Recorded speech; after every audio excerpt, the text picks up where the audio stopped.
بسم اللہ الرحمن الرحیم۔ معزز ناظرین السلام علیکم۔ جنت کی ایک ایسی خاص سواری جس کی رفتار بجلی سے بھی زیادہ تیز تھی، اس خاص سواری کو اللہ تعالیٰ نے اپنے سب سے زیادہ محبوب بندے کے لیے تخلیق فرمایا تھا۔ اس خاص سواری کا نام براق ہے اور یہ سواری کائنات کے سب سے مقدس سفر کے لیے استعمال کی گئی تھی۔ اس براق نامی سواری کا استعمال اس وقت ہوا جب نبی پاک صلی اللہ علیہ وآلہ وسلم اللہ تعالیٰ سے ملنے کے لیے عرش پر گئے۔ جب نبی پاک صلی اللہ علیہ وآلہ وسلم کو نبوت کی 11 سال ہو چکے تھے تو تقریباً 2 سال ہجرت سے پہلے 27 رجب کو، جو کہ پیر کا دن بن رہا تھا، اسی رات کو کہ نبی پاک صلی اللہ علیہ وآلہ وسلم نے عشاء کی نماز ادا کی اور اپنی چچا زاد کزن ام ہانی کے یہاں آرام فرما رہے تھے۔ یہ وہ دنیا کی سب سے خوبصورت ترین رات تھی کہ اسی رات اللہ تعالیٰ نے اپنے سب سے محبوب بندے سے ملنے کا ارادہ کیا۔ یہ وہ خوبصورت اور سہانی رات تھی کہ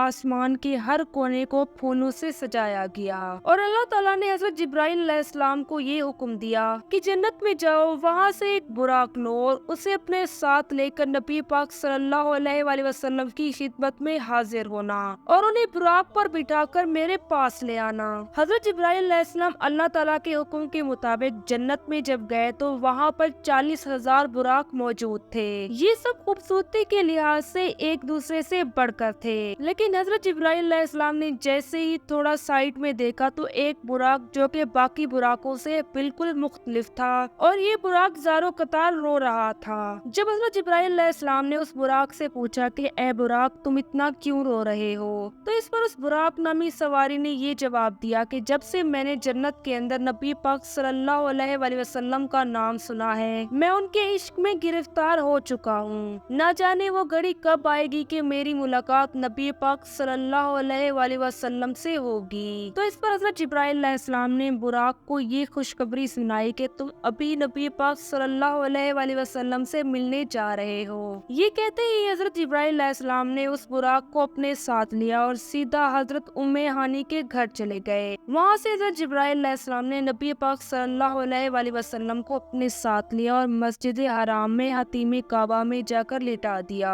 ابھی نبی پاک صلی اللہ علیہ وآلہ وسلم نے کروٹ بھی نہ بدلی تھی اور نبی پاک صلی اللہ علیہ وآلہ وسلم اس وقت بھی نیند کی حالت میں تھے کہ حضرت جبرائیل علیہ السلام پھر سے نبی پاک صلی اللہ علیہ وآلہ وسلم کی خدمت میں حاضر ہوئے اور حضرت جبرائیل علیہ السلام نے نبی پاک صلی اللہ علیہ وآلہ وسلم کے سینے مبارک کو چاک کر کے آپ کی قلب اطہر کو نکال لیا۔ پھر حضرت جبرائیل علیہ السلام نے نبی پاک صلی اللہ علیہ وآلہ وسلم کے قلب اطہر کو آب زمزم سے غسل دیا اور حضرت جبرائیل علیہ السلام نے نبی پاک صلی اللہ علیہ وآلہ وسلم کے قلب اطہر کو ایمان کی روشنی سے بھر کر دوبارہ سے وہیں پر رکھ دیا۔ پھر حضرت جبرائیل علیہ السلام نے نبی پاک صلی اللہ علیہ وآلہ وسلم کی خدمت میں اس براق کو حاضر کیا۔ یہ جانور گدھے سے بڑا جبکہ خچر سے چھوٹا تھا اور اس جانور کا رنگ نہایت ہی سفید تھا۔ یہ براق نبی پاک صلی اللہ علیہ وآلہ وسلم کے سامنے اس صورت میں حاضر کیا گیا کہ اس کے اوپر زین بدی ہوئی تھی اور اس جانور کی رفتار کا یہ عالم تھا کہ جہاں پر اس کی نظر پڑتی وہاں پر اپنا پاؤں رکھ دیتا۔